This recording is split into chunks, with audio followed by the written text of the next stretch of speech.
मो ना अमलेन्दु बेहुरा मु Odisha mining workers union general secretary. दीर्घ 20 दिन धरी जो गणधारण होता शेष कंपनी मुंडन होती देखु दीर्घ 20 दिन आंदोलन है शेष श्रमिकों राज्य हक आगे इंफा कंपनी मुंड नुआईला एवं तांको दाबी आगे समस्त दाबी को सी मानिला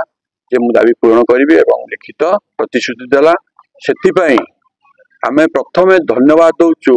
आमर जो ओडिशा सरकार मंत्री प्रदीप बड़ सामंत को मध्यस्थता ये सब है जिला प्रशासन को धन्यवाद दौचु एवं इंफा कंपनी कर्तृपक्ष को धन्यवाद दौचु जहा से श्रमिकों जो न्याय्य हक थिला ताकू डेरी हेले मध्य ताकू मानिले तेणु से समस्त को आम धन्यवाद दौचु ओडिशा माइनिंग वर्कर्स यूनियन तरफ एवं कही दौचु ये जो धारणा है ये हूँ पूर्व